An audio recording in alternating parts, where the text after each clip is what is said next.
Abordar, né, a política de resultados. Nós vamos conversar com o Márcio Coimbra, que é o coordenador da pós-graduação em Relações Institucionais e Governamentais do Mackenzie, e também diretor executivo do Interleges no Senado Federal. Márcio Coimbra, muito boa tarde ao senhor. Muito boa tarde, Marcelo. Para mim é um prazer estar aqui na Jovem Pan mais uma vez contigo. O prazer é nosso também, Márcio. E o que seria justamente essa política de resultados, Márcio?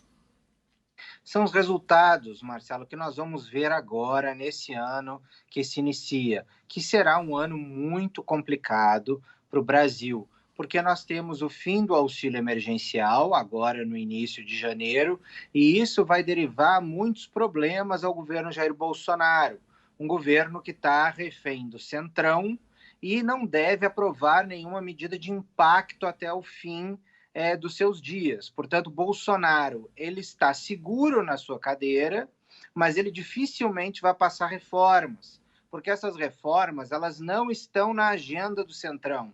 Por exemplo, a reforma de privatização trazida pelo Guedes, ela não é uma agenda do Centrão, porque o Centrão precisa dessas estatais para ocupar espaço, né, e ocupar espaço político dentro desses cargos. Portanto, o Centrão não vai abrir mão desses cargos e não vai abrir mão desta presença no governo. Portanto, a privatização, que seria a retirada do Estado de diversos setores, que significaria uma diminuição de poder dos grupos políticos e do Centrão, especialmente, ela não deve ser aprovada no próximo ano, nem no ano seguinte. Portanto, a política de resultados de Bolsonaro é a seguinte: ele se mantém no cargo com o apoio do Centrão, mas ele não realiza reformas até o final do seu governo. O que nós veremos é o governo seguindo os mesmos caminhos que nós vimos até agora,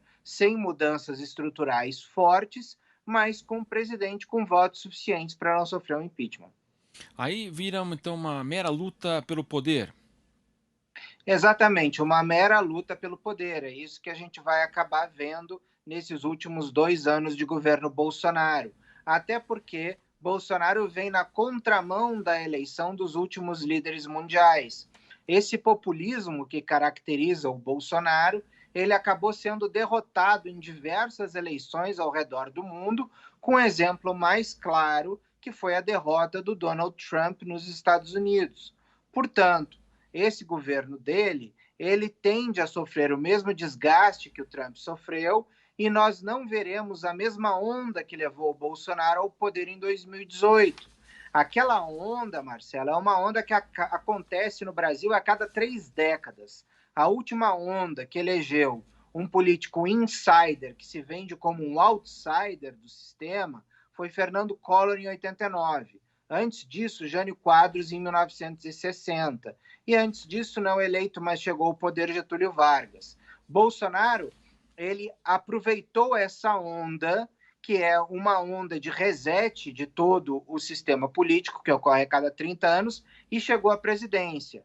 Mas, a partir daí, nós vemos que ou um líder como Getúlio Vargas, ele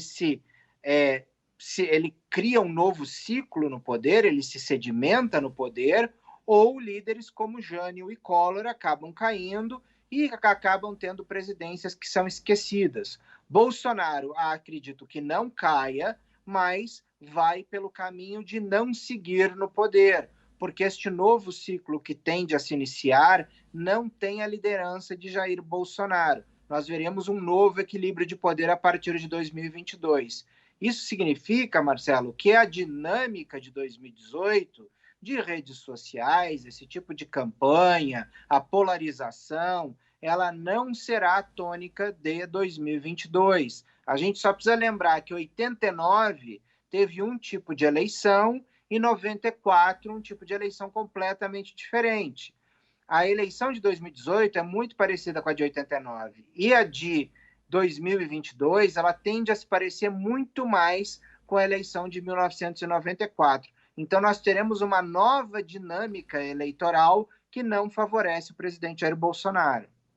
Exatamente, há pouco nós estávamos conversando até com o André Perfeito, né, do mercado, o mercado que aguarda, claro, e vários setores, essa eleição das mesas diretoras, principalmente da Câmara Federal, onde você bem colocou, né, nós temos o candidato Baleia Rossi, que seria o candidato apoiado pelo atual presidente Rodrigo Maia, com articulação inclusive com a esquerda, e Arthur Lira, do PP, teria o apoio do Centrão, mais articulado justamente com o governo.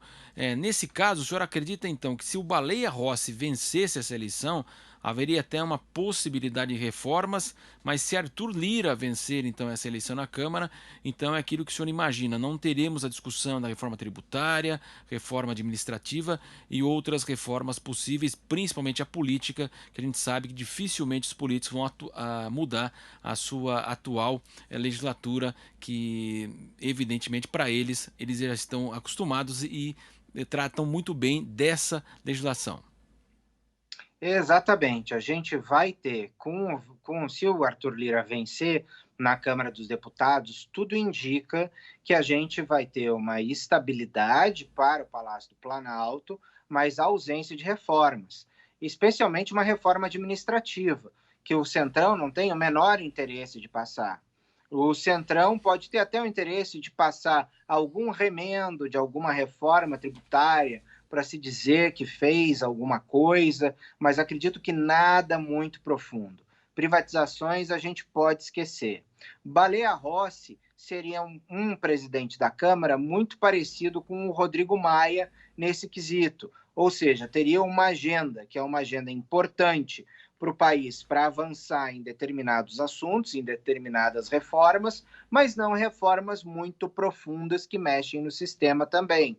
Então, eu acredito, Marcelo, que seja um lado ou seja o outro, nós não veremos reformas muito profundas. Até porque do lado da esquerda, que apoia a Baleia Rossi, ali também existe a resistência acerca das reformas. Então, eu acredito que, seja por pressão das esquerdas de um lado e de outro lado, por acomodação política do Centrão, nós teremos 2 anos de inércia em relação às reformas, o que é muito prejudicial ao Brasil, porque o presidente Jair Bolsonaro não aproveitou os seus 2 primeiros anos de mandato, que é geralmente quando o governante ele tem mais força, mais empuxo de conseguir vencer essas barreiras no parlamento e aprovar essas medidas do que nos 2 últimos anos.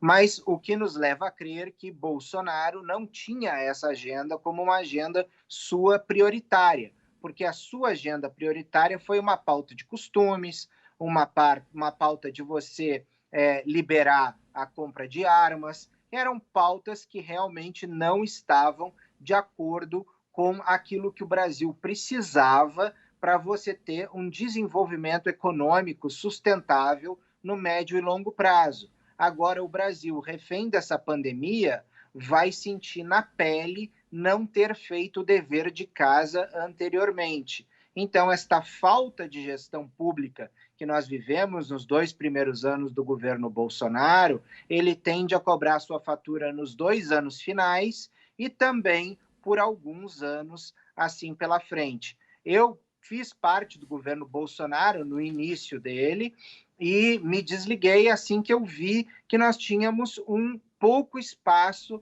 para colocar essas reformas para caminharem, né? Então, o que acontece? Muitas dessas pessoas já deixaram o governo com esta agenda e esta falta de agenda e falta de pessoas que patrocinem essa agenda dentro do governo também hoje se tornou um problema para Bolsonaro, que acaba se tornando refém do Centrão e da sua própria pauta de manutenção de privilégios. Márcio, falando um pouco, você abordava, né, a questão da política de resultados, a gente observa o seguinte, né? A cada 4 anos nós temos as eleições, nesse último ano, agora 2020, prefeitos, vereadores, daqui 2 anos, então nós teremos os deputados, senadores novamente, presidentes, governadores. Então, ao que parece, né, a população hoje cada vez mais cobra um trabalho de continuidade, que seria de fato um resultado. Então, a cada 4 anos nós temos uma eleição, a pessoa assume, ela tem um pensamento, daqui a pouco, se não vencer 4 anos, outro pensamento. Como é que o país tem sofrido muito em relação a essa falta de continuidade em ações? Muitos problemas aconteceram com isso, Marcelo, especialmente com 2018, porque 2018 representou uma ruptura do sistema. Era isso que o eleitor estava pedindo, era isso que o eleitor estava procurando. Era alguém com o discurso de Jair Bolsonaro, que era o discurso de você romper com o sistema. Mas, de outro lado, você tem uma série de problemas quando você rompe com o sistema. Você tem o problema da falta de continuidade das políticas públicas, a falta de continuidade de ações do governo e muitos governos tentando reinventar a roda, tentando rebatizar programas com os seus próprios nomes, como a gente viu aí com a Casa Verde e Amarela, que é o antigo Minha Casa Minha Vida, entre outras várias ações. Então, na verdade, o que nós estamos precisando no Brasil é um pouco de uma política de resultados, que é uma política contínua de ações que possam trazer melhorias para a população no médio e longo prazo, não ações que gerem ganhos no curto prazo somente. O Brasil, por exemplo, foi o país que mais gastou durante a pandemia, mas foi talvez aquele que gastou da pior forma, porque ele gastou no curto prazo, sem ter políticas de médio e longo prazo. Então, este é um dos aqueles problemas que a gente vê no Brasil. E estas últimas eleições municipais, elas mostraram um recuo do eleitor daquele caminho que ele tinha seguido em 2016 e 2018, que era este caminho de ruptura. Ele buscou nessas eleições de 2020 uma continuidade. Então, ele buscou políticos tradicionais que conheciam como a máquina ela funciona e, a partir daí, tentar fazer com que as políticas já conhecidas continuem a ser implementadas. Então, foi um triunfo da experiência em cima dos novatos, essa eleição de 2020. E ela dá a senha, Marcelo, para aquilo que pode acontecer em 2022. Assim como 2016 deu a senha para o que ia acontecer em 2018. Nós podemos ver o triunfo da experiência sobre a novidade, que foi aquilo que a eleição americana nos trouxe e a nossa eleição municipal. Pode ser que a nossa eleição presidencial guarde este mesmo caminho. Nós conversamos com o Márcio Coimbra, coordenador de pós-graduação em Relações Institucionais e Governamentais do Mackenzie, e também diretor executivo do Interleges no Senado Federal. Márcio, muito obrigado pela sua participação. Um ótimo ano novo para você.